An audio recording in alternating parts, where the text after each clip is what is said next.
Pleasure of introducing our next speaker, who is Dermot O'Gorman, who many of you will know is the CEO of the World Wildlife Fund. Dermot grew up in New South Wales South Coast and started working as a ranger, which is an interesting background. Since then, he's taken a big picture approach to global conservation, actively working in community groups, businesses, international development organisations and government towards a planet where we are living in harmony with nature. When I spoke to people about how they work with Dermot, they described him as pragmatically optimistic. And I think they're two qualities you need to have working in the environment space today. Please join me in welcoming Dermot to the stage.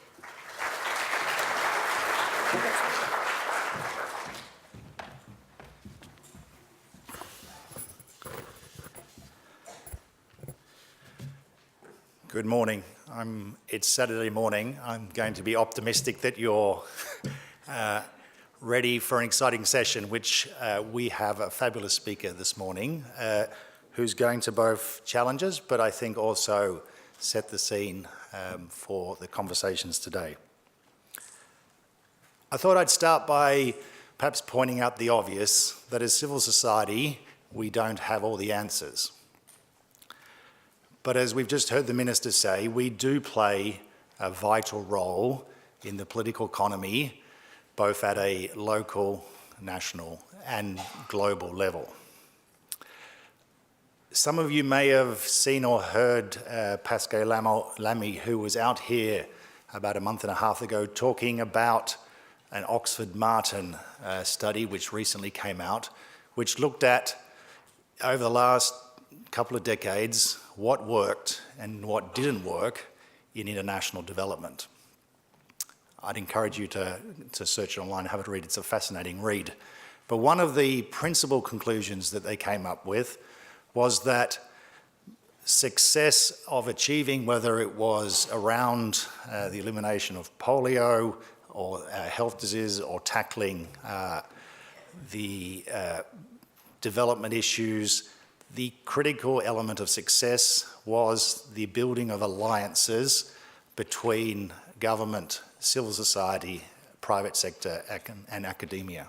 And it lists over and over again how wicked problems, which are really, really complex, can best be tackled by collaborative alliances towards success. So it's in that context that it's my pleasure to introduce our next speaker, Don Henry. Don Henry was the Chief Executive Officer for the Australian Conservation Foundation for nearly 16 years. And he stepped down in March this year to become a Public Policy Fellow at the Melbourne Sustainable Society Institute. Prior to working for ACF, he worked for WWF and helped set up the alliance with the World Bank, which over a decade helped to conserve more than 250,000 hectares of forests around the world. He began his campaign to protect the environment in the 80s in Queensland, but has spent the past decade successfully working on the Murray-Darling Basin solution and also brokering the Tasmanian Forest Agreement. I suspect that many of you have had the chance in the Australian civil society to work with Don over the last 15 years. And given this is one of the first times that Don is speaking in his, appearing in his new role, I thought I might take the opportunity on behalf of civil society to say thank you to Don for his contribution to Australian civil society over the last 16 years. So I wonder if you could join together and clap him back.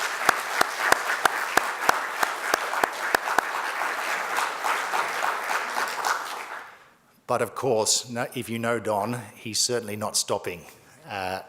Through his work with the university, Don will draw on his extensive experience of working on policy to write on the effectiveness of collaborations across society.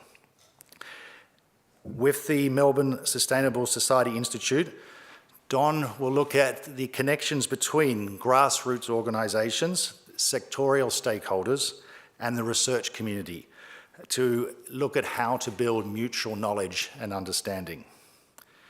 In short, it's doing what the Martin Brooks School talked about, which is looking at how we can build alliances between the business community, between civil society, between government, between academia, and between the different sectors that we all work and represent here today.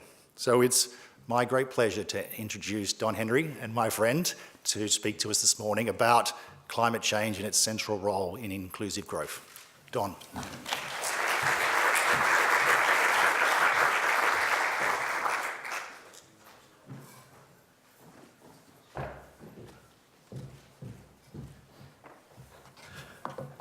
Dermot, thank you very much. That was very generous of you. I'm glad to see everyone sitting down the front. Have you got the binocs up there? Could I first start off by acknowledging the traditional owners on whose land we're gathered here today, and could I acknowledge all Indigenous people in this room and the role and the connection they have with their lands and the learning and the inspiration we can all gain from them. Could I acknowledge your excellencies in the room?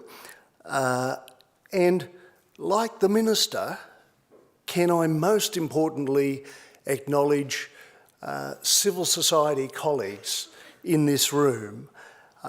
And can I just say what an inspiration people's work is across all the sectors that you represent, and we are truly an engine room for new ideas, for inspiring action, for action and connecting people up around the world. So thank you so much for what you do. I want to acknowledge that really, really strongly. I'll come back to that theme, if I may, towards the end. And importantly, can I acknowledge your work here at the moment as C20, everyone involved in drafting materials, preparing ideas, informing our constituencies, and moving issues forward to the C20. It's profoundly important work, hard work at times, I know that, so I want to really acknowledge what you're doing there as well. Today, I want to talk about three things. I won't just talk about climate, Dermot, if I may, but I want to talk about the G20 and what one can do. But then I'd also like to talk about the opportunity that's there for a new coherent sustainability agenda developed together across civil society, across countries with civil society, and the power of taking that agenda out to our networks in 2015. So I want to look at the G20 and beyond, if I may.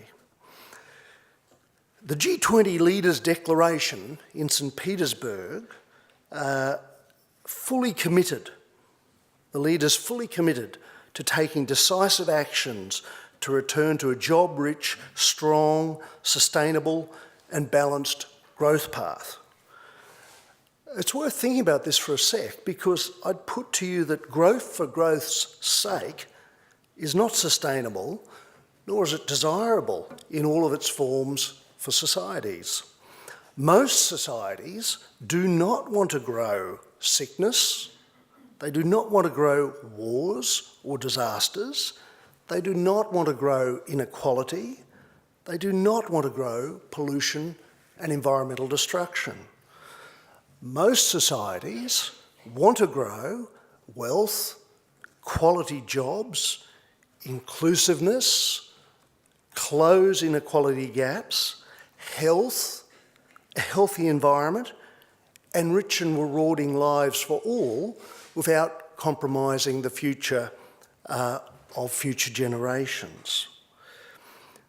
So I think there's a little opportunity here to think about what's our goal. What are we trying to achieve? What should our leaders, our G20 leaders, be trying to achieve?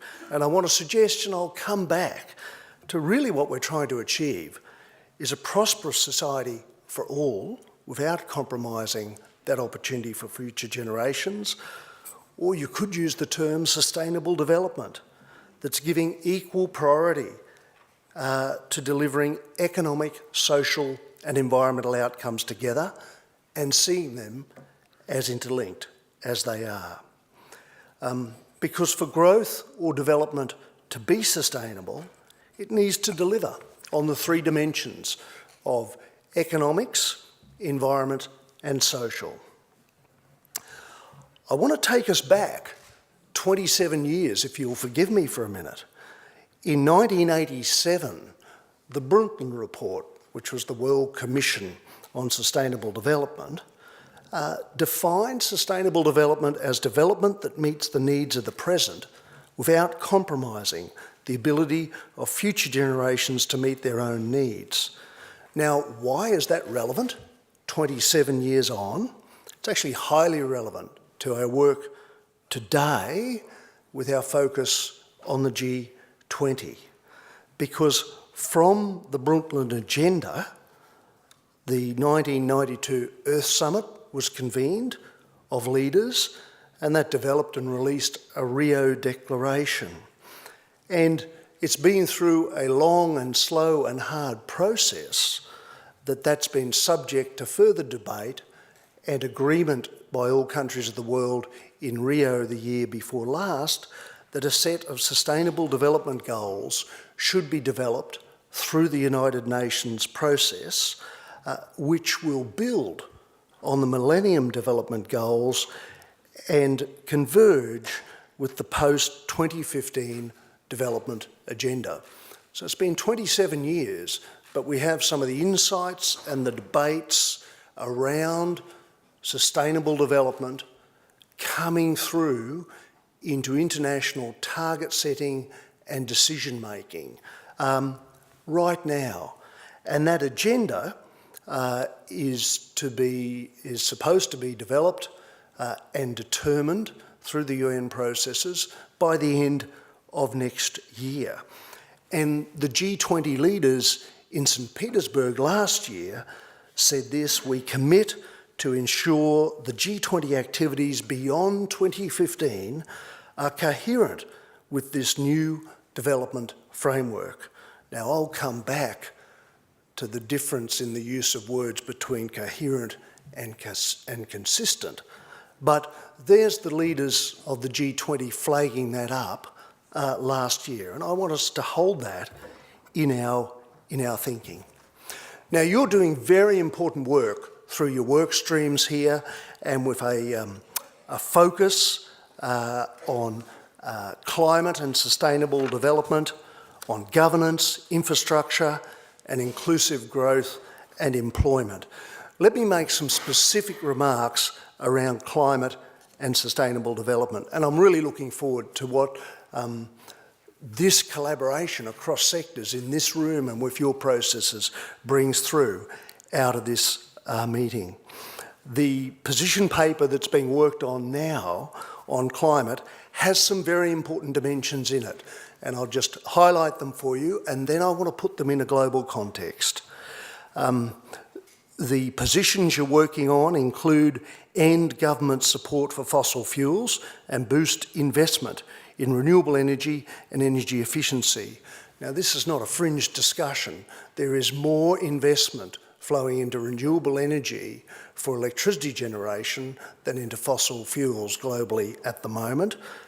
We're seeing institutions such as the World Bank put constraints on its lending into fossil fuel activities, and we've even seen the US Export Bank just recently commit that it will provide no assistance to coal investments unless they're in lesser developed countries or have carbon capture and storage on them. These are not fringe green institutions. These are mainstream engine rooms of the global economy. You're also contemplating calling on the G20 finance ministers to develop a finance roadmap to really help the climate negotiations and their implementation. This will be a crucial issue as to whether we achieve a global climate agreement in Paris in 2015, which is the ambition at the moment, and I want to give you some optimism on that in a second. That's very, very important work that the G20 ministers the G20 leaders should be focusing on and empowering. And you're also calling, or you're considering calling, for a rebalancing of investments in agriculture to support sustainable small-scale farming, and through that addressing really important issues of food security, because about a third of the world's population is dependent on small-scale farmers. And you're examining issues of finance and insurance, climate change and sustainability. There are massive challenges already being experienced through climate change for farming, particularly impacting small-scale farmers who are often less resilient to deal with the pressures of extreme weather events. Now, I want to give you a little bit of encouragement, because I had the pleasure last week of being at the international climate negotiations in Bonn, Germany.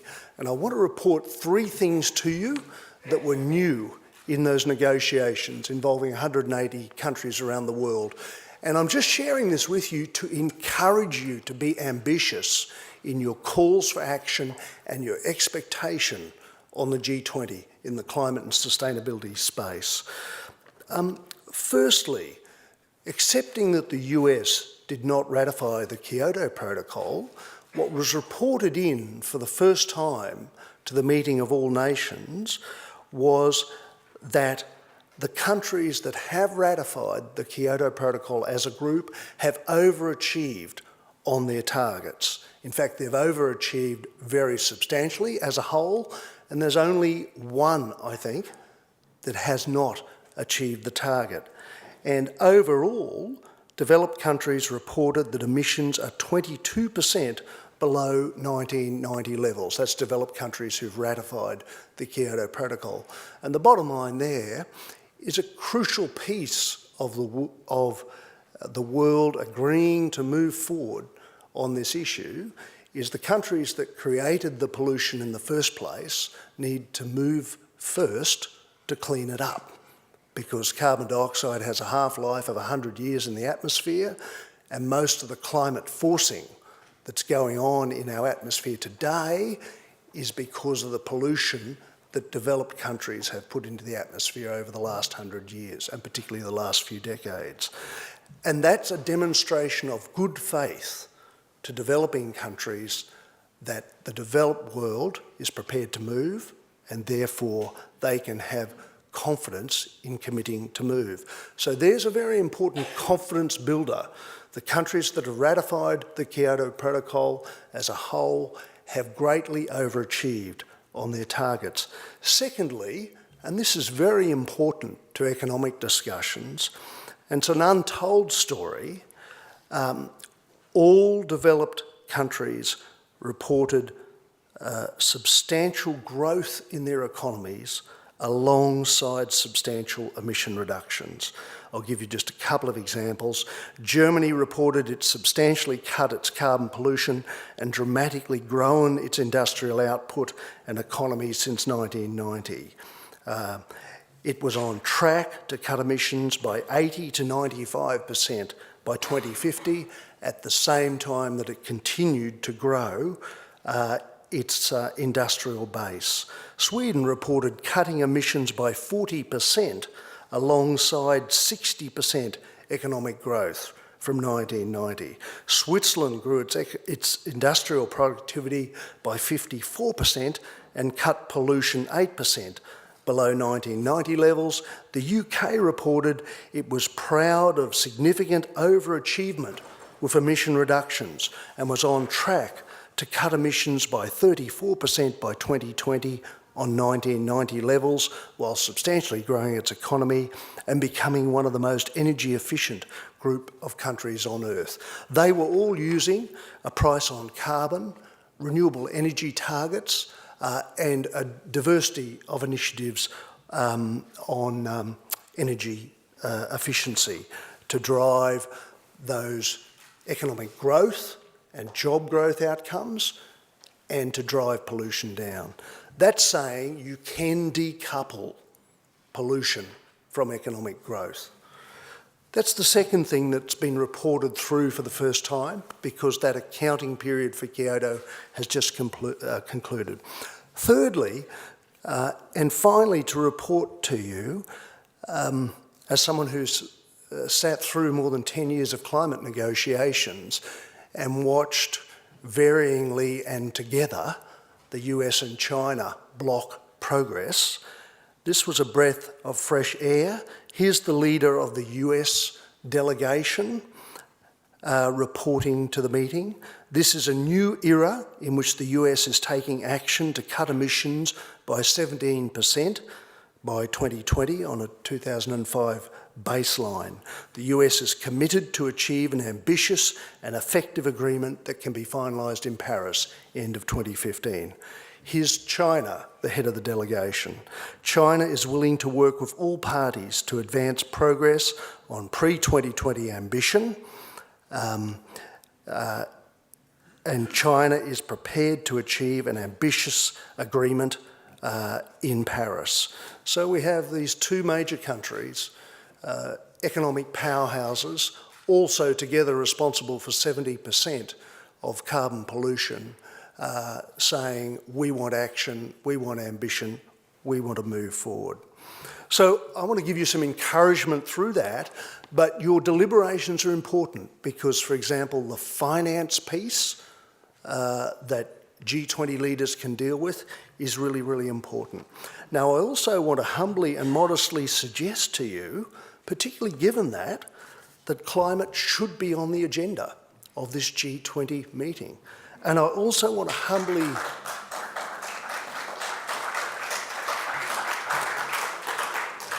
and I can tell you one thing, Mother Nature will be knocking on the door outside if she's not let in. No matter what one wants to pretend. I also want to say to you, there are some lessons in here that a price on carbon pollution, that strong renewable energy targets, that policies and support for energy efficiency are all essential to bring down emissions and to grow a clean and efficient and job-rich economy. They're two sides of the same coin. Throw that coin away and we're broke. We don't move forward, we don't get emissions down, and we don't grow jobs in a clean and efficient economy. Now, I just want to note as well, I don't want to be unidimensional in this presentation, your work on governance, infrastructure, and inclusive growth and employment is profoundly important for sustainability and profoundly important for environmental outcomes. So the economic, social, and environment are linked hand in hand.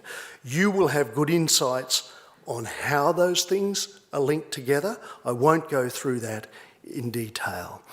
So you've got great work ahead of you, consolidating an agenda and recommendations, a call to action and pressure on governments coming in to this G20. But I think there's additional work to be done, and I'll conclude with these comments.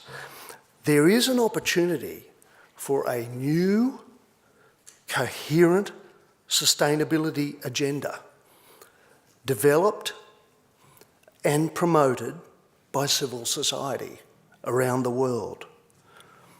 Think about G20, not this year, 2014, not 2015, but 2016.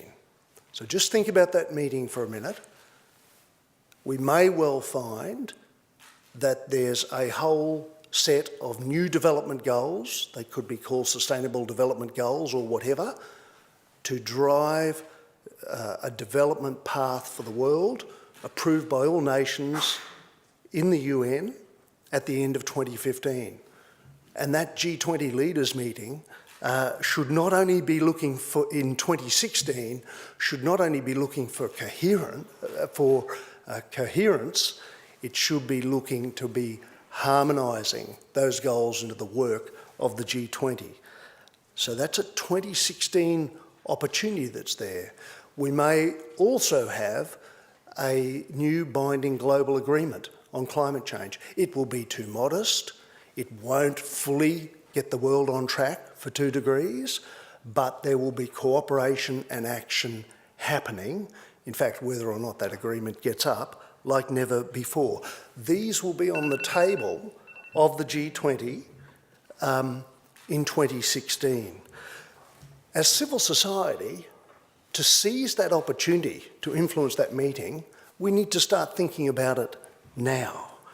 And so I want to suggest to you, because of the urgency of issues like climate change, inequality, development needs around the world, and they're profoundly urgent, that it is a crucial opportunity and a crucial need for civil society to cohere ideas around, envisage and promote and achieve action on a new economy, a sustainable economy or a sustainable development economy, and an economy whose goals, yes, are economic, but it's an economy that's also focused on the short and long-term interests of people and the environment. It's clearer on what we want to grow and what we don't want to grow. Now, that new economy for sustainable development is already emerging.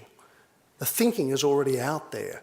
Ideas such as we need a new set of measures rather than GDP, which is crude, old-fashioned and very last century. They've actually adopted by the UN. They're not yet in practice, but they're there. There's a whole lot of elements of that new sustainable development economy out there, but it hasn't been cohered into a consistent narrative. It hasn't been distilled into an agenda that can inspire peoples around the world, that can encourage us to collaborate across environment, development and economic civil societies, for us to collaborate well together.